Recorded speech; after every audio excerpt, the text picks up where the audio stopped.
사람이 살아가며 겪는 인생의 파도라는 게 있잖아요. 어떤 파도는 잔잔해서 괜찮지만 어떤 파도는 너무 높고 거칠어 많은 걸 바꿔버리기도 하죠. 제 나이가 그리 많진 않지만 그래도 한 50년 가까이 살아오면서 그런 파도를 참 많이도 겪었는데요. 지금부터 그 이야기를 좀 해볼까 하는데 부디 재밌게 들어주셨으면 좋겠네요. 그럼 시작해 보겠습니다. 저는 어릴 때 미국에서 살았어요. 부모님은 코리아타운에서 한인마트를 운영하셨는데요. 규모가 그리 크진 않아도 장사가 제법 됐던 걸로 기억해요. 엄마가 직접 만든 김치와 김밥은 늘 손님들에게 인기 만점이었고요. 아버지 역시 여기저기서 물건을 떼오느라 쉴 틈이 없었죠.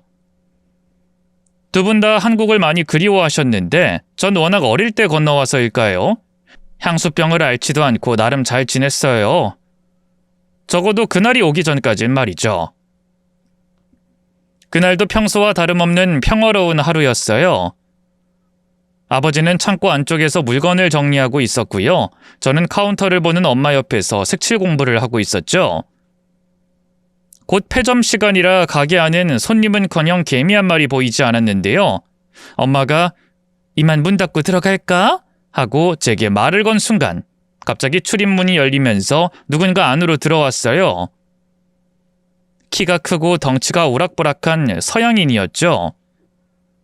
그때만 해도 지금처럼 한국 음식이나 문화가 유명할 때가 아니라서 손님들 대부분이 동양인이었거든요. 그래서 저도 모르게 그 서양인 손님의 노란 머리와 푸른 눈동자를 신기하게 쳐다봤는데요. 그 손님은 매대로가 물건을 고르는 대신 곧장 카운터로 다가왔어요. 그리고 주머니 속에서 무언가를 꺼내 내밀더군요. 새카만 쇳덩이, 다름 아닌 총이었죠. 놀란 엄마가 재빨리 저를 뒤로 물린 채 그 남자에게 말했어요. 당신 뭐야? 죽고 싶지 않으면 돈 내놔서. 남자는 욕설 섞인 영어로 엄마를 위협했어요. 하필이면 그날이 정산날이라 카운터 머니박스에 한 달치 매상이 그대로 들어있었죠. 망설이던 엄마는 고개를 가로저으며 외쳤어요. 총 내려놔! 여기서 경찰서가 얼마나 가까운 줄 알아? 집사람이 신고하면 10분 안에 경찰들 올 거야. 그러니 그냥 돌아가! 지금 가면 신고하지 않을게. 하지만 남자의 총구는 여전히 엄마를 향한 채 움직이지 않았어요. 개소리 말고 돈 내놔! 네 옆에 있는 딸 얼굴에 총알 박히는 꼴 보고 싶지 않으면 돈 내놓으라고! 알았어! 돈 줄게! 주면 되잖아! 그러니까 제발 그 총 좀 치워줘! 남자가 저를 들먹이며 협박하자 결국 엄마도 더는 버티지 못했어요. 겁에 질린 표정으로 머니박스를 열어 돈을 꺼내기 시작했죠. 그런데 바로 그때였어요. 은영 엄마, 이제 슬슬 문 닫고 들어갈까? 아무것도 모른 채 창고 밖으로 나온 아버지가 뒤늦게 강도를 발견했고요. 놀란 강도는 그대로 아버지를 향해 방아쇠를 당겼습니다. 탕! 그날의 총성이 아직도 제 귓가에 생생해요. 늘 바위처럼 단단하고 강해 보이던 아버지가 순식간에 피투성이가 돼 제 앞에 쓰러졌고요. 강도는 카운터에 있던 돈을 강탈하다시피 주머니에 쑤셔넣고 도망가 버렸네요. 엄마는 아버지에게 달려가 정신이 나간 사람처럼 울부짖었고 저는 멍하니 그 광경을 바라볼 수밖에 없었어요. 장례를 치르고도 엄마는 며칠을 말없이 침대에 누워 있었어요. 저는 이러다 엄마마저 잃는 게 아닐까 공포스러운 마음으로 하루하루를 보냈는데요. 어느 날 문득 엄마가 제 손을 꼭 붙잡고 그러더군요. 은영아, 이제 우리 집으로 가자. 집? 여기가 집이잖아. 여긴 이제 우리 집 아니야. 한국으로 가자. 네 외삼촌이 도와준댔어. 거기 가면 아빠도 있어? 순진무구한 제 질문에 엄마의 두 눈에 눈물이 차올랐어요. 아니, 이제 미국에도 한국에도 아빠는 없어, 은영아. 대신 엄마가 아빠 못까지 은영이 지켜줄게. 그렇게 저는 엄마와 단둘이 한국으로 돌아왔어요. 하지만 엄마가 그토록 그리워하던 고국 땅은 저희 모녀에게 야멸차기만 했습니다. 외삼촌 댁 작은 방 한 칸에 얹혀 살던 나날들이 얼마나 모멸스러웠는지 몰라요. 외숙모는 제가 밥 한 술만 더 떠먹어도 한숨을 푹푹 쉬며 눈치를 줬고요. 사촌들은 또래보다 체구가 작던 저를 괴롭히기 바빴어요. 미국에서 왔다며? 근데 넌 왜 이렇게 작냐? 젖비린내 날 것 같이 생겼어. 맞아. 그리고 영어도 왜 잘 못해? 너 미국에서 살았다는 거 거짓말이지? 거짓말 아니야. 영어 못하는 건 한인타운에서만 살아서 그래. 누가 그런 거 궁금하대? 됐고, 우리 집에서 얼른 꺼지기나 이 거지야. 너 때문에 우리 엄마가 얼마나 힘들어하는 줄 알아? 사촌들의 폭언은 날이 갈수록 심해졌고요. 급기야 저를 옷장 안에 가두거나 때리기까지 했어요. 외숙모가 저를 싫어하니 그래도 된다고 생각한 거겠죠. 죽고 싶을 만큼 힘들었지만 그래도 엄마에겐 말하지 않고 꾹 참았어요. 그쯤 돈을 벌기 위해 식당 일을 시작한 엄마에게 괜한 걱정 끼치고 싶지 않았거든요. 하지만 몸에 남은 멍자국 때문에 결국 얼마 못 가 엄마도 그 사실을 알게 됐어요. 잠옷을 갈아입는데 그날따라 일찍 퇴근한 엄마가 제 팔뚝에 번져있던 시퍼런 멍자국을 보신 거였죠. 이게 뭐야, 은영아? 저는 아무 말도 하지 못했어요. 그저 눈만 껌뻑이다가 조용히 고개를 떨궜죠. 설마 찬이랑 만석이가 그런 거니? 엄마는 바로 사촌들의 이름을 입에 올렸어요. 평소 심상치 않던 저희들의 분위기를 이미 알고 계셨던 거죠. 그래도 제가 아무 말하지 않자 엄마도 더는 묻지 않았어요. 그 대신 제 팔을 감싸진 채 한참을 말없이 앉아 계셨죠. 그날 밤 엄마는 저를 재우고 조용히 방을 나가셨어요. 잠든 척 눈을 감고 있었지만 제 귀엔 거실에서 들려오는 소리가 생생하게 들려왔죠. 찬이랑 만석이 너희들 잠깐 나와봐. 엄마의 목소리는 낯설 만큼 날이 서 있었고 곧이어 사촌들의 투덜거리는 목소리가 들려왔어요. 왜요, 이 밤중에? 저 내일 주번이라 학교 일찍 가야 한단 말이에요. 니들이 은영이 때렸니? 아니요, 걔가 그래요? 잡아댈 생각 말고 사실대로 말해. 너희들이 은영이 때렸지? 안 때렸다고요. 그래? 그럼 경찰서 가서 폭행죄로 신고 넣고 제대로 조사해달라고 해볼까? 경찰 운운하는 엄마의 협박이 먹힌 걸까요? 사촌들의 목소리가 겁에 질려 작아졌어요. 그냥 저희끼리 놀다 그런 건데 무슨 경찰서를 가요. 그리고 은영이 걔가 먼저 재수없게 굴었거든요. 맨날 잘난 척이나 하고. 일부러 때렸다는 거구나. 너희보다 어린 동생한테 그러면 돼? 그때였어요. 누군가 슬리퍼를 끌며 거실로 나오는 소리가 들리더니 이내 외숙모의 짜증 섞인 목소리가 들렸어요. 아니, 이 밤중에 애들 자꾸 뭐 하는 거예요, 형님? 옳게 잘 왔네. 옳게는 알고 있었어? 애들이 우리 은영이 때리고 괴롭힌 거? 제가 그걸 어떻게 알아요? 겨우 그런 일을 지금 이 밤에 이러고 계신 거예요? 애들끼리 놀다 보면 그럴 수도 있는 걸 가지고. 그 순간 철썩하고 무언가 내리치는 소리가 들렸어요. 깜짝 놀라 밖으로 나가보니 외숙모가 한쪽 뺨을 감싼 채 엄마를 노려보고 있었죠.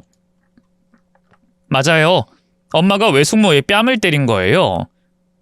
겨우 그렇니? 네 자식들이 마저도 그렇게 말할 수 있어? 형님, 지금 절 때린 거예요? 그래. 애들은 아직 어리니까 잘못할 수 있어도 넌 그러면 안 되지. 대신 사과하고 용서를 빌어도 모자랄 판에 어디? 엄마의 서슬퍼런 기색에 외숙모는 아무 말도 못했어요. 그러자 사촌들이 쭈뼛쭈뼛 그런 외숙모 뒤로 숨었죠. 뒤늦게 저를 발견한 엄마가 그런 사촌들에게 눈을 부라리며 말했어요. 당장 은영이한테 사과해. 안 그럼 진짜 경찰서로 갈 테니까. 미안해, 은영아. 우리가 잘못했어. 다시는 안 그럴게. 저는 그저 두 눈을 깜빡이며 가만히 서 있었어요. 이제와 사촌들의 울며 겨자 먹기식 사과를 받아주고 싶은 마음은 조금도 없었으니까요. 그러자 엄마가 다가와 제 손을 덥석 잡더니 그대로 방으로 끌고 들어가 짐을 싸기 시작했어요. 엄마 뭐해? 우리 이 집 나갈 거야, 은영아. 너도 네 물건 챙겨. 지금? 왜? 그냥 엄마가 잘못 생각한 것 같아서. 엄마 혼자 너 키우는 것보단 누구라도 있는 게 낫지 않을까 했던 건데 여긴 우리 있을 때가 아닌 것 같아. 힘들더라도 우리끼리 살아보자. 그게 낫겠다. 뒤늦게 잠에서 깬 외삼촌이 엄마를 붙잡았지만 엄마의 뜻은 단호했어요. 이후 저희 모녀는 작은 반지하 단칸방을 얻어 새 삶을 시작했죠. 겨울이면 창문 틈새로 찬바람이 들어오고 장마철엔 곰팡내가 진동하는 집이었지만 그래도 둘만 있는 그 공간이 저는 이상하게도 편안했어요. 엄마는 식당 일을 하는 틈틈이 다른 여러 가지 아르바이트를 하면서 저를 키우셨고요. 저 역시 학교가 끝나면 숙제를 하거나 밀린 집안일을 하며 성실하게 살았죠. 그때 제 꿈은 하루빨리 어른이 돼 돈을 많이 버는 거였어요. 그럼 더는 엄마도 저도 고생 안 하고 행복하게 살 수 있을 거라 믿었죠. 그런데 하늘도 참 무심하시죠. 제가 고등학교를 졸업하고 대학교에 들어갈 무렵 엄마가 갑자기 쓰러지셨어요. 과로해서 그런 줄로만 알았는데 웬걸 병원에선 췌장암이라고 하더군요. 너무 늦게 발견해 이미 손 쓸 수 없는 상태라고요. 세상이 너무 원망스러웠어요. 엄마를 붙잡고 울고 또 울기만 했죠. 엄마, 이런 게 어딨어? 세상에 나쁜 사람들이 얼마나 많은데 왜 하필 엄마한테 이런 일이 생겨? 은영아, 엄만 괜찮아. 괜찮긴 뭐가 괜찮아? 엄마, 죽지 마. 이대로 가면 안 돼. 엄마까지 가버리면 나 혼자 어떻게 살라고? 은영아, 그런 말 말어. 우리 은영이 씩씩하고 똑똑하잖아. 엄마랑 아빠 몫까지 살아내야지. 행복해야지. 엄마는 의연하게 저를 다독이셨지만 지금 생각해보면 엄마도 얼마나 무서웠을까요?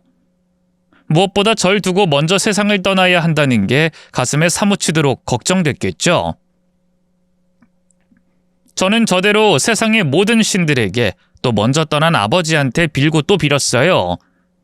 제발 엄마를 데려가지 말라고 말이죠. 하지만 엄마는 끝내 그 겨울을 넘기지 못했고요. 그렇게 저는 또다시 세상에 혼자가 됐죠. 철없이 매달릴 부모도 기댈 친척도 없던 저에게 삶은 가혹할 만큼 차가웠어요.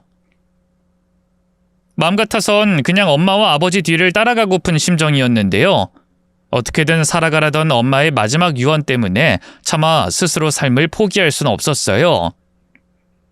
대신 이를 악물고 하루하루를 죽지 못해 살아갔죠. 생활고 때문에 결국 대학교는 그만둘 수밖에 없었고요. 이런저런 아르바이트를 전전하다 한 남자를 만나게 됐어요. 그전까진 이성에게 이렇다 할 관심이 없던 저였는데 기댈 곳 하나 없이 너무 외로웠기 때문일까요? 제게 호감을 표시한 그 사람에게 속절없이 빠지고 말았죠. 그 사람은 저보다 4살 연상의 회사원이었는데요. 태어나자마자 부모에게 버림받고 쭉 외롭게 살던 사람이었어요. 은영아, 너도 나도 혈혈단신이나 마찬가지잖아. 우리 서로에게 가족이 되어주면 어떨까? 나 너랑 함께라면 이 지긋지긋한 세상 그래도 살아볼만 할 것 같은데. 반지 하나 없이 던진 그 소박한 청혼이 어찌나 가슴을 울리던지 그때 저는 그 사람의 어깨에 기대어 처음으로 가정이라는 걸 꿈꾸게 됐어요. 비록 저희 둘 다 보잘것없는 가난뱅이들이었지만 함께 있으면 세상을 다 가진 것처럼 든든했죠. 결혼은 조촐하게 서로 축복해줄 사람 몇 명만 모아 식사 자리로 대신했어요. 번듯한 집도 대단한 예물도 없었지만 전 그저 좋았어요. 매일 아침 그 사람 얼굴을 보며 눈을 뜨고 함께 저녁을 먹을 수 있다는 사실만으로도 행복했죠. 부모님이 돌아가시고 정말 오랜만에 가족이 생겼다는 걸 실감할 수 있었다고나 할까요? 하지만 행복은 그리 길지 않았어요. 결혼한 지 반년 만에 그 사람은 제 곁을 떠났어요. 퇴근길 음주운전 차량에 치여 허무하게 가고 말았죠. 제가 병원에 도착했을 때 이미 그 사람은 이 세상 사람이 아니었네요. 미칠 것 같았어요. 아버지와 엄마에 이어 남편까지. 내 인생에서 소중한 사람들은 왜 하나같이 내 곁을 오래 머물러 주질 않는 걸까? 세상이 너무나 원망스러웠죠. 차마 말로 표현할 수 없는 깊은 절망감과 상실감이 저를 좀 먹어 들어가게 됐네요. 그래도 죽은 사람은 죽은 사람이고 산 사람은 어떻게든 꾸역꾸역 살게 되더군요. 먹고 살기 위해 이런저런 일을 전전하다 30줄에 백화점 안에 있는 한 명품 매장에서 일하게 됐어요. 정규직은 아니었지만 요령껏 익힌 화술과 어떤 진상이 와도 꿋꿋하게 버텨내는 인내심 덕분에 나름 매출에 많은 기여를 했죠. 그만큼 월급이나 성과금도 꽤나 받았고요. 하지만 그래도 여전히 인생은 제게 죽지 못해 살아가는 것 그 이상도 이하도 아니었어요. 다른 사람들은 총 천연색으로 빛나는데 홀로 무채색으로 가라앉아 있는 느낌이었죠. 그때만 해도 꿈에도 몰랐어요. 제게 새로운 사랑이 찾아올 줄은 말이죠. 그날은 평소보다 유난히 힘든 날이었어요. 진상 고객이 AS 문제로 난리를 치는 바람에 진땀을 빼야 했거든요. 평소 술을 즐기진 않지만 날이 날인 만큼 한잔하고 싶었는데 때마침 친구에게서 연락이 왔어요. 은영아, 퇴근했어? 지금 너 일하는 백화점 근처에 있는 술집인데 올래? 얼굴 본 지 오래됐잖아. 바로 친구가 말한 술집으로 발길을 돌렸는데요. 친구는 혼자가 아니었어요. 몇 번 얼굴을 본 친구의 남자친구와 또 다른 낯선 남자 한 명이 같이 있더군요. 은영아, 인사해. 우리 오빠는 알 테고 이쪽은 오빠 대학 동기인데 방금 여기서 우연히 만났어. 같이 술 마셔도 괜찮지? 솔직히 불편했지만 사람 면전에서 싫다고 할 순 없어서 말없이 고개를 끄덕였어요. 그런데 그런 제 마음을 눈치챈 걸까요? 남자는 술자리 내내 유독 제 눈치를 살피더군요. 은영씨, 목마르죠? 여기 물 좀 드세요. 아, 네, 감사합니다. 혹시 집 방향이 어디세요? 버스랑 지하철은 곧 끊길 것 같은데 이따 택시 같이 타실래요? 아니요, 괜찮아요. 제가 알아서 갈게요. 그런 남자가 너무 부담스러웠어요. 누가 봐도 선하게 생겼고 말투도 참 부드러웠지만 너무 오랜만에 이성에게 그런 호의와 관심을 받아서일까요? 좋기보다는 어색하고 싫더군요. 그래서 술자리가 끝나고 남자에게서 따로 문자가 왔을 때도 일부러 답장을 하지 않았어요. 며칠 뒤 또 연락이 왔을 땐 단호하게 말했죠. 죄송해요. 자꾸 이러시는 거 불편해요. 괜히 오해하게 만들고 싶지도 않고요. 아, 죄송합니다. 근데 지난번에 은영씨 처음 보고 왠지 모르게 자꾸만 관심이 가서 딱 한 번만 더 만나주시면 안 될까요? 그래도 제가 마음에 안 드신다고 하면 그땐 더는 연락 안 하겠습니다. 결국 그 주 주말에 남자를 다시 만났어요. 할 것도 없어 또다시 술집에 갔는데 어느 정도 술이 들어가자 남자가 그러더군요. 은영 씨는 뭐랄까 슬픔 속에 사는 사람 같아요. 네? 갑자기 그게 무슨... 그냥 잘 웃지도 않고 눈빛이 왠지 모르게 너무 슬퍼 보였어요. 제가 웃게 만들어주고 싶어요. 그 말에 순간 가슴이 턱 막히더군요. 하지만 애써 아무렇지 않은 척 쌀쌀맞게 입을 열었어요. 그쪽이 뭔데요? 얘기 못 들었나 본데 저 부모님도 일찍이 다 돌아가셨고요. 결혼도 한 번 했었어요. 돌싱이라고요. 은영씨, 그쪽은 총각이잖아요. 부모님도 멀쩡하게 두 분 다 잘 계실 거고 직장도 대기업 아닌가요? 뭐 하나 부족한 게 없으니까 괜히 불쌍한 여자 데리고 놀면서 동화 속 왕자님 하고 싶은가 본데 전 관심 없으니까 딴 데 가서 알아보세요. 일부러 더 차갑고 모질게 얘기했어요. 잠시 말이 없던 그는 조용히 술잔을 내려놓더니 이내 담담한 목소리로 말했어요. 은영씨, 저도 누군가의 동화 속 왕자님을 할 만큼 그리 대단한 사람은 아니에요. 어머니가 8살 때 돌아가셨고요. 아버지는 일 때문에 바쁘셔서 친척집을 여기저기 전전하며 살았어요. 최근에 아버지가 재혼했는데 솔직히 새어머니랑 잘 못 지내서 겉돌고 있고요. 그의 말에 아차 싶었어요. 제가 너무 제 아픔에만 매몰돼 그에게 큰 상처를 준 것 같아서 말이죠. 하지만 그는 아랑곳하지 않고 차분하게 말을 이어갔어요. 그리고 사실 은영씨 사정 친구한테 들어서 대충은 알고 있었어요. 감히 이런 말씀 드려도 될지 모르겠는데 누군가를 잃는다는 게 얼마나 힘든 일인지 저도 잘 알아요. 또 타인에게 함부로 마음을 열었다가는 크게 다칠 수 있다는 것도요. 근데도 저는 은영씨가 좋아요. 아마 앞으로도 제 마음은 점점 커질 것 같은데 그러니까 기다릴게요. 은영 씨가 새로운 사람에게 마음을 열 준비가 될 때까지. 그 사람은 그날 이후로도 꾸준히 제 곁을 맴돌았어요. 언젠가부터 저는 그 사람의 메시지를 기다리게 됐고요. 문득문득 그의 얼굴이 떠오를 때마다 입꼬리가 살짝 올라가곤 했어요. 맞아요. 또다시 지치지도 않고 새로운 사람을 마음속에 들인 거였죠. 정신을 차려보니 저는 어느새 그 사람과 연인 사이가 돼 있었어요. 함께 밥을 먹고 영화를 보고 평범한 연인들처럼 손을 잡고 걷는 일상이 제 무채색 세상을 총천연색으로 바꿔줬죠. 하지만 결혼에 대해선 아무래도 조심스러울 수밖에 없었어요. 전 남편에게 왠지 모르게 미안하기도 했고 무엇보다 남자친구 집안에서 저를 허락할 리 없다고 생각했거든요. 그런데 어느 날 데이트를 마치고 집에 돌아가는 길에 남자친구가 갑자기 차를 멈추더니 그러더군요. 은영아, 우리 결혼할래? 뭐? 갑자기 무슨 뚱딴지 같은 소리야. 나 진지해. 너 없으면 안 될 것 같단 말이야. 평생 같이 밥 먹고 얘기하고 걷고 그렇게 가족으로서 함께 살아가고 싶어. 지금 이대로도 좋잖아. 굳이 결혼까진 뭐가 그렇게 두려워서 그래? 난 너보다 절대 먼저 죽지 않을 거야. 네 가족이 돼서 널 지켜줄 자신 있다고. 그리고 설사 내가 먼저 네 곁을 떠난다 해도 그땐 우리 아이들이 네 곁에 있어 줄 거야.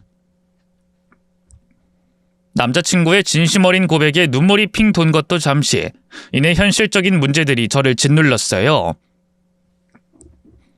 상철 씨 집안에서 날 허락할 리 없잖아. 난 고졸에 부모님도 다 안 계시고 무엇보다 한 번 갔다 온 몸인걸. 그러자 남자친구가 제 손을 꼭 잡고 고개를 저었어요. 그건 걱정하지 마. 사실 부모님한텐 이미 다 말씀드렸어. 두 분 다 처음엔 좀 놀라셨는데 그래도 내가 고른 여자라면 괜찮대. 한번 집에 데려와서 인사시키래. 정말? 믿을 수 없는 말에 두 눈을 동그랗게 뜨니 남자친구가 설핀 미소 지었어요. 그럼 정말이지. 사실 우리 집도 재혼 가정이잖아. 그래서인지 아버지도 새어머니도 그런 쪽으로 좀 더 열려 계신 것 같아. 그러니까 너무 겁먹지 말고 한번 인사드리러 가자. 어때? 그래, 알겠어. 여전히 두려운 마음이 컸지만 그래도 남자친구를 위해 용기를 내보기로 했어요. 그렇게 긴장된 마음으로 예비시댁을 찾은 날 차에서 내리기도 전에 심장이 미친 듯이 뛰더라고요. 오죽하면 병원에 들러 청심환까지 사 먹었겠어요. 옆에 있던 남자친구가 그런 절 보며 웃더라고요. 은영아, 얼굴이 왜 이렇게 하얗게 질렸어? 긴장할 거 하나도 없다니까? 상철 씨 부모님 처음 뵙는 건데 어떻게 긴장이 안 돼? 내 얼굴 괜찮아? 화장 안 번졌지? 완벽해. 걱정하지 마. 남자친구는 저를 몇 번이고 안심시켰고요. 이윽고 현관 앞에 도착해 초인종을 눌렀어요. 어머니, 저 상철이에요. 은영이도 같이 왔어요. 잠시 후 현관문이 열리고 예비 시어머니가 먼저 마중을 나왔어요. 단정한 옷차림에 화사하게 웃는 얼굴이 꽤나 미인이었죠. 안녕하세요, 어머님. 처음 뵙겠습니다. 김은영입니다. 그래요, 어서 들어와요. 날도 더운데 오느라 고생했어요. 예비 시어머니의 안내를 받아 응접실로 들어섰어요. 고급스러운 목재 가구와 화려한 샹들리에에 부드러운 가죽 소파까지. 예비 시아버지가 사업을 해서 집이 제법 잘 산다는 건 알고 있었는데 집안은 상상했던 것보다 더 으리으리했어요. 괜히 기가 죽더군요. 아버지는요? 잠시 거래처에 뭐 확인할 게 생겼다고 서재로 올라가셨어. 금방 내려오실 거야. 그럼 저희끼리 먼저 담소 좀 나누고 있을까요? 은영이가 어머니 좋아하는 케이크 사왔어요. 어머, 뭐 이런 걸 다. 그럼 이거 먹으면서 같이 차나 한잔 하자꾸나. 예비 시어머니와의 다과 자리는 어색했지만 그래도 남자친구가 있어서 그럭저럭 버틸만 했는데요. 한 10분쯤 지났을까 남자친구가 갑자기 화장실을 다녀오겠다면서 자리에서 일어섰어요. 졸지에 예비 시어머니와 단둘이 남게 되니 너무 긴장되고 어색하더군요. 예비 시어머니 역시 마찬가지였는지 응접실엔 한동안 침묵만 흘렀는데요. 문득 시선이 느껴져 고개를 들어보니 예비 시어머니가 저를 빤한 얼굴로 쳐다보더라고요. 저기 혹시 우리 어디서 만난 적 있나요? 왠지 모르게 은영 씨 얼굴이 낯이 익은데. 글쎄요. 그러고 보니 은영 씨 네모네모 브랜드에서 일한다고 했죠? 나도 그 브랜드 좋아하는데. 어느 매장에서 일해요? 저는 땡땡 백화점에서 일하고 있어요. 그 순간 예비 시어머니의 표정이 급변했어요. 땡땡 백화점이요? 땡땡 사거리에 있는? 네. 오신 적 있으세요? 여기선 제법 거리가 되는데. 참나, 내가 거길 가긴 왜 가요? 우리 집 바로 옆에도 백화점이 떡하니 있는데. 참 이상하죠? 갑자기 예비 시어머니의 얼굴이 왈칵 일그러지면서 우아한 목소리도 날카롭게 바뀌었어요. 그뿐인가요? 저를 못마땅한 눈초리로 노려보며 입술을 앙 다물기까지 하더군요. 저는 차마 왜 그러시냐고 이유도 못 물어보고 뭔가 실수했나 싶어서 괜히 마른 침만 삼켰는데요. 한편으로는 그런 예비 시어머니의 차가운 얼굴이 왠지 모르게 눈에 익더라고요. 그래서 저도 모르게 물었죠. 저기 어머님, 진짜 저희 매장에 오신 적 없으세요? 저도 왠지 모르게 어머님 얼굴이 낯이 익은데. 그러자 예비 시어머니가 파르르 떨며 헛웃음을 쳤어요. 무슨 말을 하는 거야? 난 간 적 없다는데. 내가 뭐 거짓말이라도 했다는 거야? 아니, 제 말은 그게 아니라. 아니긴 뭐가 아니야? 너 지금 내가 상철이 계모라고 무시하는 거니? 이해할 수 없는 예비 시어머니의 과민한 반응에 어쩔 줄 몰라 하던 바로 그때였어요. 인기척이 나더니만 화장실에 갔다 온 남자친구가 응접실로 들어서더군요. 미안해, 갑자기 회사에서 연락이 오는 바람에. 어떻게 어머니랑 대화는 잘 나누고 있었어? 남자친구의 등장에 살았다고 하고 안도의 한숨을 내쉰 것도 잠시. 갑자기 예비 시어머니가 달려와 절 억지로 일으켰어요. 당장 나가요, 당장! 어머님, 갑자기 왜 이러세요? 어머님은 무슨, 내가 왜 그쪽 어머님이야? 썩 물러가! 이미 더럽혀진 걸레야! 이렇게 얼굴 싹 바꾸고 나타나면 내가 모를 줄 알았어? 갑작스러운 욕설에 정신이 아찔했어요. 예비 시어머니는 제 팔을 잡아 끌며 현관 밖으로 밀쳐내려고 했고 남자친구가 깜짝 놀라 그런 예비 시어머니를 막아섰죠. 어머니, 갑자기 뭐 하시는 거예요? 상철이, 너 얘가 누군지 아니? 이년 술집에서 일하던 년이야. 내 친구 박 여사 알지? 박 여사 아들한테 의도적으로 접근해서 꽃뱀짓한 걸레라고. 돈 많은 집 아들들만 골라서 타겟으로 삼는다더니만 이번엔 우리 아들이야? 그 황당한 모함에 기가 막혀 입이 떡 벌어졌어요. 어머님, 그게 무슨 말씀이세요? 전 박 여사라는 분이 누군지도 모르는데. 어느 안전이라고 거짓말을 해? 너 사별했다는 그 남편도 보험금 노리고 네가 해코지한 거지? 너 같은 년들 내가 한두 번 만나본 줄 알아? 당장 내 아들한테서 떨어져! 급기야 예비 시어머니는 주방에서 소금까지 들고 나와 제 얼굴에 뿌렸어요. 갑작스러운 예비 시어머니의 폭로 앞에서 남자친구도 당황해 어쩔 줄 몰라 하더군요. 하지만 그것도 잠시. 이내 정신을 차린 남자친구가 저를 얼른 감싸 안았어요. 어머니, 뭔가 오해하신 것 같은데 은영이가 그럴 리가 없어요. 다른 여자하고 착각하신 게 분명하다고요. 너 이 여씨한테 홀려도 단단히 홀렸구나. 정신 차려, 이놈아. 아니, 홀리거나 그런 게 아니라요. 어머니가 진짜 잘못 아신 거라니까요. 얘가 너 없을 때 나한테 어떻게 굴었는지 알아? 계모라고 무시하면서 더러운 여자라는 둥 먼저 욕하고 얼마나 모욕을 줬는지 아니? 그게 다 자기가 꽃뱀이라는 걸 내가 알아볼까봐 제발저래서 그런 거 아니야? 시어머니가 말도 안 되는 황당무계한 모함을 이어가던 바로 그때였어요. 소란스러웠던 응접실에 묵직한 목소리가 울려 퍼졌죠. 아니, 이게 대체 무슨 난리야? 다름 아닌 예비 시아버지였어요. 서재에서 일하다 아래층이 시끄러워지자 놀라 내려오신 것 같았죠. 저와 남자친구가 뭐라고 미처 입을 열기도 전에 예비 시어머니가 울면서 예비 시아버지에게로 달려가 안겼어요. 여보, 큰일 났어요. 글쎄 상철이가 데려온 아가씨가 어디서 봤다 했더지만 제 친구 아들한테 꽃뱀짓한 술집 여자인 거 있죠? 뭐? 그게 사실이야? 네. 제가 그 여자 사진을 본 적이 있어서 확실히 알아요. 못하면 제 친구한테 다시 확인해 볼 수도 있고요. 그뿐인 줄 아세요? 제가 그걸 알고 뭐라고 하니까 파르르 떨면서 저한테 상철이 친모도 아닌 주제 네가 뭔 상관이냐는 등 죽고 싶지 않으면 입 조심하라는 등 막말을 퍼붓더라고요. 그러면서 예비 시어머니가 눈물을 쥐어짜내기 시작했어요. 덜덜 떨리는 목소리하며 눈물 젖은 가련한 표정하며 어찌나 연기를 잘하던지 배우를 했으면 대성했을 것 같더군요. 저는 그때까지도 예비 시어머니가 뭔가 오해하고 있는 거라고 생각했는데요. 예비 시아버지 품으로 달려가 안기는 예비 시어머니를 본 순간 문득 예비 시어머니가 왜 그렇게 낯이 익었던 건지 깨달았어요. 동시에 예비 시어머니가 왜 갑자기 이런 말도 안 되는 모략질을 하는지도 알게 됐죠. 하지만 제가 어떤 대응을 해야 맞는 건진 여전히 혼란스러웠는데요. 예비 시어머니의 말을 듣고 가만히 절 보던 예비 시아버지의 두 눈이 일순 커다래졌어요.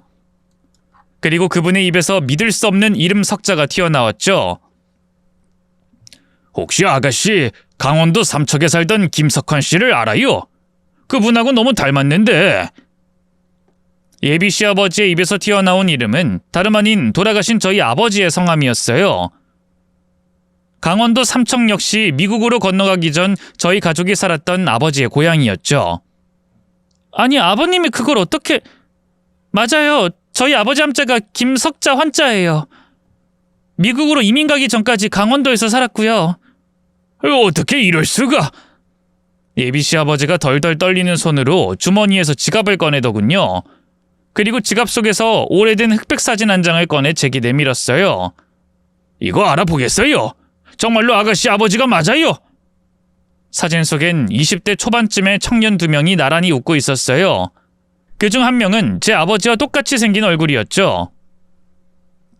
맞아요. 저희 아버지예요.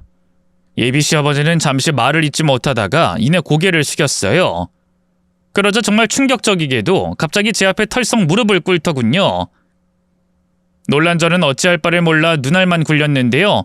그러자 옆에 있던 남자친구가 앞으로 나섰어요. 아니, 아버지 갑자기 무릎은 왜 꿇어요? 은영이 아버님이랑 알던 사이예요? 그러자 예비 시아버지가 침음을 삼키며 천천히 입을 열었어요. 알다마다. 석환인 내 둘도 없는 친구였다. 아니, 친구를 넘어선 은인이었지. 전에 고아에 돈도 뭣도 없던 나를 석환이 부모님이 걷어먹여 주셨고, 같이 서울 올라왔을 때도 석환인 녀석이 노가다 뛰면서 내 대학 등록금을 벌어다 줬어. 자기보단 나같이 똑똑한 사람이 대학을 가야 한다고, 나중에 성공해서 다 갚으라고. 알고 보니 예비 시아버지와 아버지는 고향에서 나고 자란 오랜 친구였어요.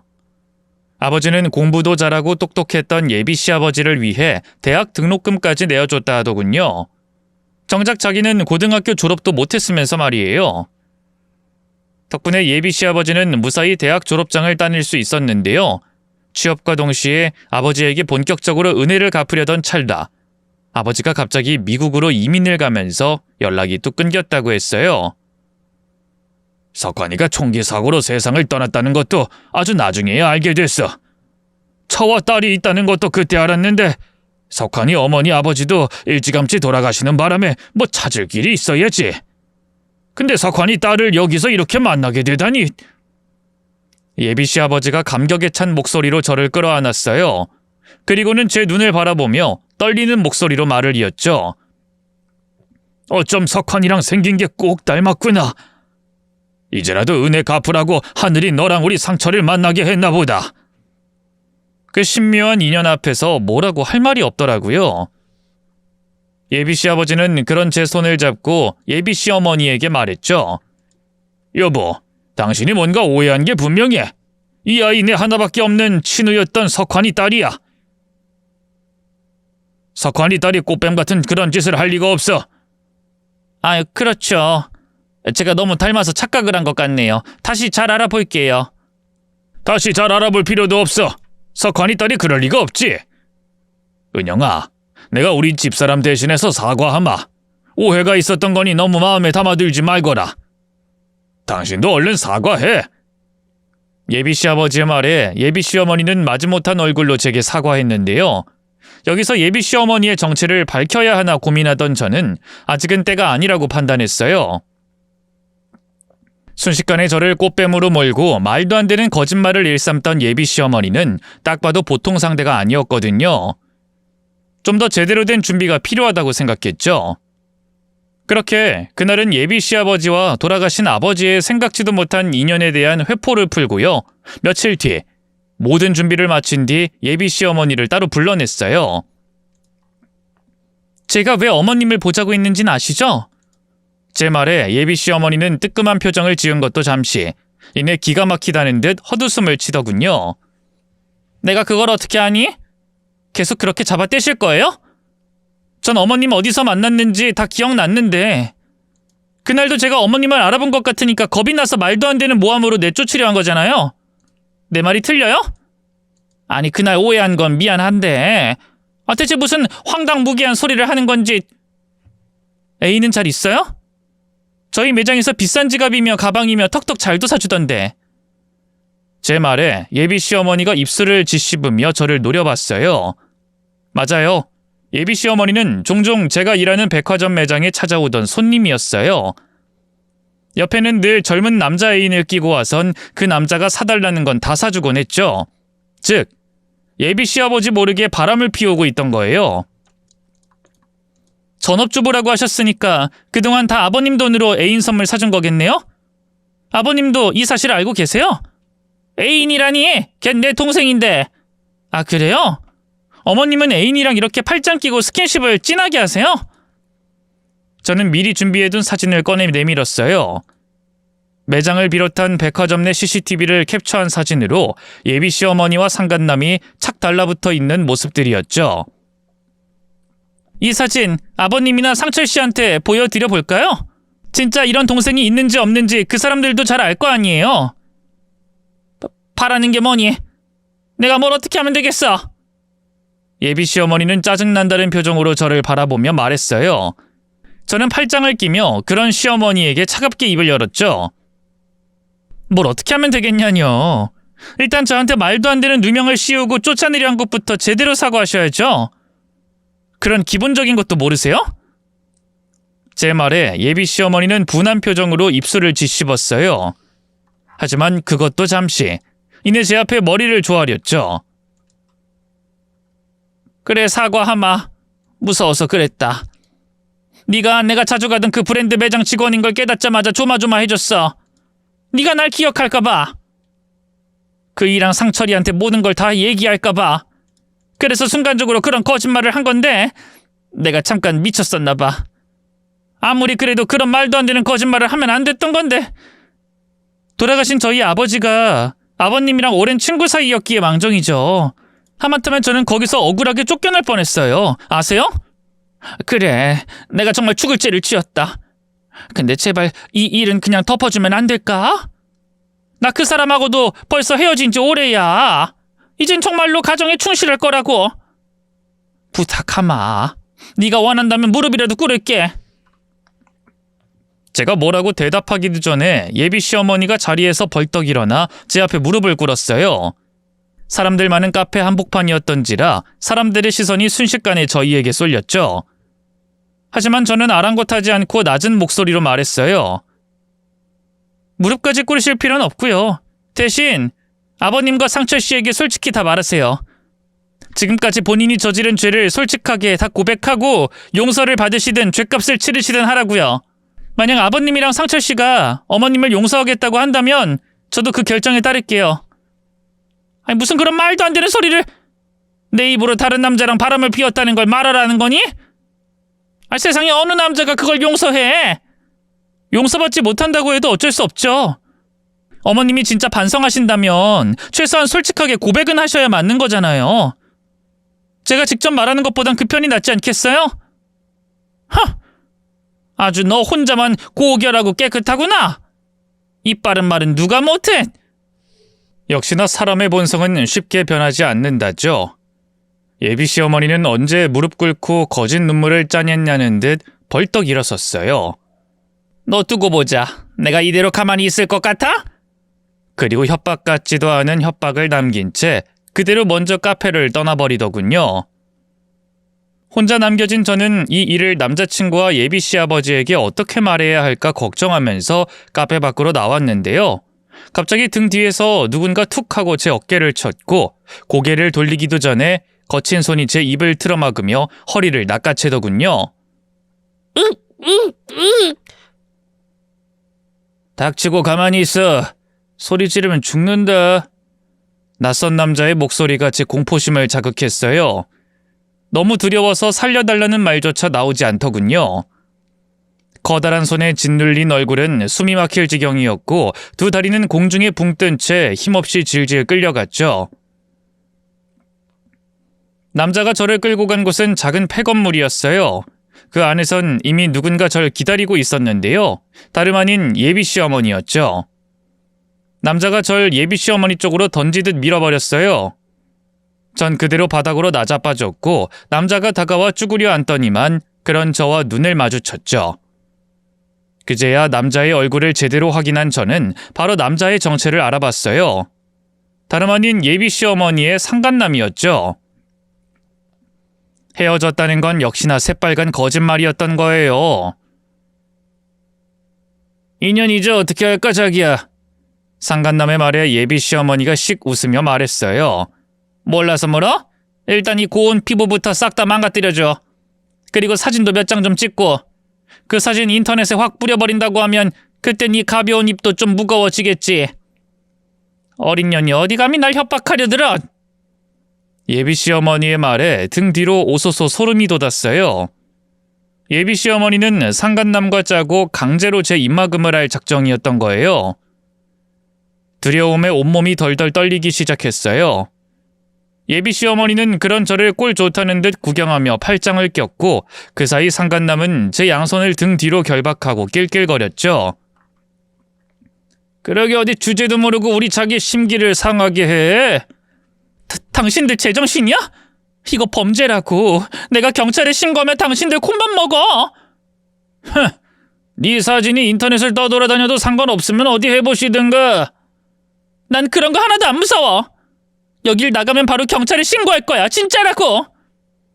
제가 이를 악물고 외치자 상간남이 순간 눈을 부릅뜨더니 제 뺨을 퍽 하고 때렸어요. 인연이 아주 입만 살았네. 그래 어디 신고할 테면 해봐. 니까짓 것 좀 갖고 논다는 이유로 내가 감옥에서 평생 썩을 것 같냐? 끼케야 몇 년이지. 그거 살고 나오면 그 다음엔 내가 널 어떻게 할 것 같은데? 상간남이 일순 품에서 뭔가를 꺼냈어요. 시퍼런 나를 품은 작은 칼이었죠. 우선 그 얼굴부터 제대로 망가뜨려줘야 정신 차리겠지? 그러자 잠자코 지켜보던 예비씨 어머니가 끼어들었어요. 자기야, 얼굴은 안 돼. 자국 남으면 곤란하니까 팔이나 배 쪽으로 해. 그 말에 식은땀이 주르륵 흘러내렸어요. 눈앞이 캄캄해지면서 눈물이 울컥 차오르더군요. 하지만 한편으로는 이대로 가만히 당할 수는 없다는 생각이 들었어요. 그래서 상간남이 팔을 들어 올리는 순간 있는 힘껏 고개를 숙이며 상간남의 팔뚝을 깨물었죠. 상간남은 악 하고 비명을 지르며 반사적으로 절 밀어버렸고요. 저는 그 틈을 타 뒤로 구르듯 그 자식에게서 떨어져 나왔어요. 그리고 묶인 팔을 지지대 삼아 벌떡 몸을 일으킨 다음 출구를 향해 달리기 시작했죠. 이년이 너 거기 안 서? 뭐 하는 거야? 저런 어린 년 하나 어쩌지 못해서? 당장 잡아! 빨리 잡으라고! 예비씨 어머니와 상간남이 뒤따라 뛰어오는 소리가 폐건물에 메아리 쳤지만 저는 이를 악물고 출구를 향해 달리고 또 달렸어요. 손은 여전히 묶여 있었지만 나름 학교 다닐 때 계주를 할 만큼 달리기를 잘했기 때문에 넘어지지 않을 수 있었죠. 다행히 문은 잠기지 않았는지 몸통 박치기를 하자 바로 열렸고요. 저는 대로변까지 내달린 끝에 재빠르게 근처에 있던 작은 슈퍼 안으로 뛰어들었어요. 아이고 아가씨 꼴이 대체 무슨 일이에요? 네? 도와주세요. 저 납치당했어요. 경찰 좀 불러주세요. 놀란 가게 사장님이 바로 가게 전화를 들어 112에 신고해줬고요. 5분도 안 돼 경찰이 도착했어요. 상황이 틀어진 걸 알았는지 예비씨 어머니와 상간남은 그대로 도망쳤는데요. 아무리 뛰어봐야 지들이 경찰 손바닥 아니겠어요? 1시간도 안 돼 두 년놈은 경찰들에게 붙잡혔어요. 상간남은 거칠게 욕을 해대며 저항했지만 순식간에 수갑이 채워졌고요. 예비씨 어머니는 모든 걸 포기한 듯 꺽꺽 울더군요. 이거다! 난 아무것도 잘못한 거 없어! 다 이 아줌마가 시킨 거라고! 상간남의 바락에 울던 예비씨 어머니가 헛웃음을 쳤어요. 자기 지금 무슨 소리라는 거야? 이제 와서 꼬리 자르기 하는 거야? 꼬리 자르긴 무슨... 애초에 자기가 나한테 전혀 입막음하게 도와달라고 했잖아! 난 그냥 시키는 대로 한 줄밖에 없다고! 자기가 어떻게 나한테 이럴 수가 있어? 언젠 날 사랑한다며? 날 위해 죽을 수도 있다며? 야, 네 돈 뜯어먹으려면 뭔 말을 못하냐? 자기 진짜... 내가 누구 때문에 이런 짓을 벌였는데? 상간남과 예비씨 어머니는 경찰서로 압송되는 중에도 서로 죄를 미루느라 바빴어요. 저 역시 함께 경찰서로 가서 피해 진술을 해야 했는데요. 얼마 안가 소식을 듣고 달려온 남자친구와 예비씨 아버지가 제 앞에 모습을 드러냈죠. 은영아, 대체 이게 무슨 일이야? 어머니랑 네가 왜 경찰서에...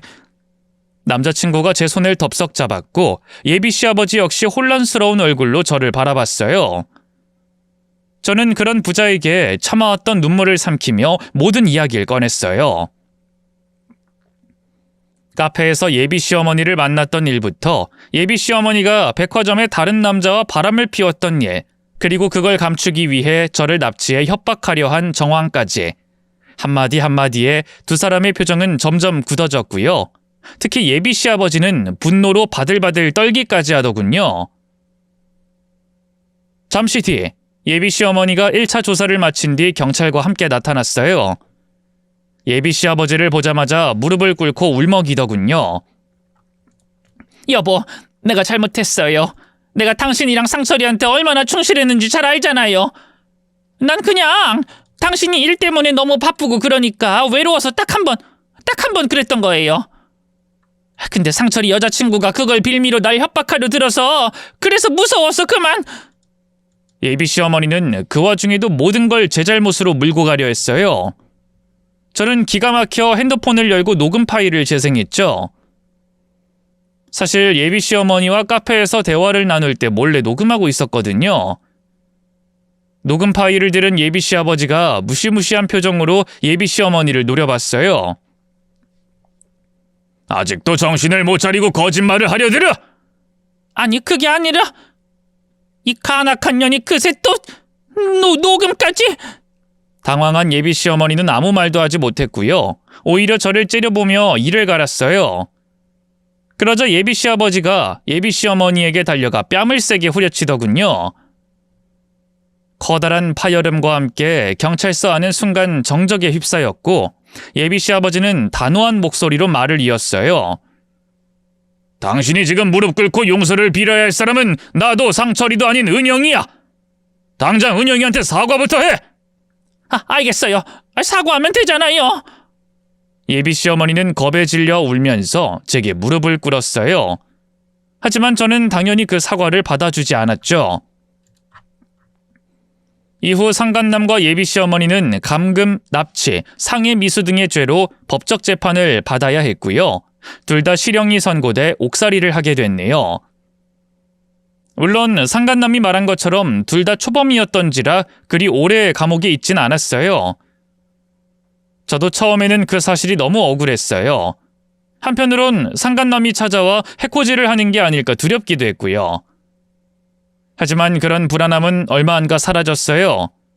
그도 그럴 게 두 년놈은 출소 후에도 지옥 같은 삶을 살게 됐거든요.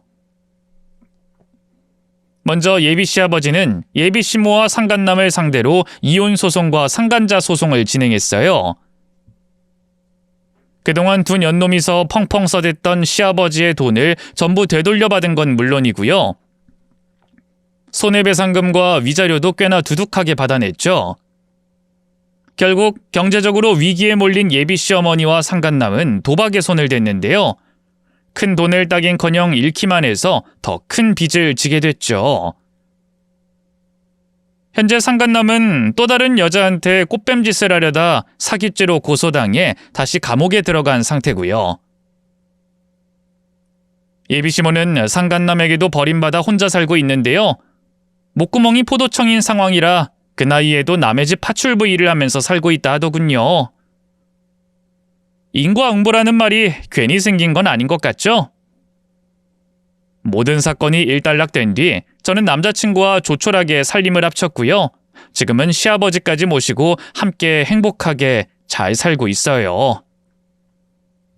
남편은 연애 때나 지금이나 한결같이 제게 잘해준답니다. 남편을 닮은 든든한 아들과 예쁜 딸아이는 제 인생의 보물이나 다름없고요. 시아버지 역시 친정아버지처럼 곁에서 든든한 울타리가 되어주고 계세요. 앞서 제가 인생의 파도에 대해 얘기했잖아요. 살면서 수많은 인생의 파도를 만나면서 배운 게 하나 있어요. 사람은 파도를 피해서 살 수 없고 몇 번이고 물에 빠져 몸이 부서지더라도 헤엄쳐 나오는 법을 배워야 한다는 거죠. 바다는 거센 파도가 지나가야 더 깊어지듯이 인생도 그렇더군요. 혹시 지금 인생의 파도 앞에서 괴로운 분이 있다면 제 얘기를 꼭 기억해 주셨으면 좋겠네요. 긴 얘기 들어주셔서 고맙습니다. 모두 건강하세요.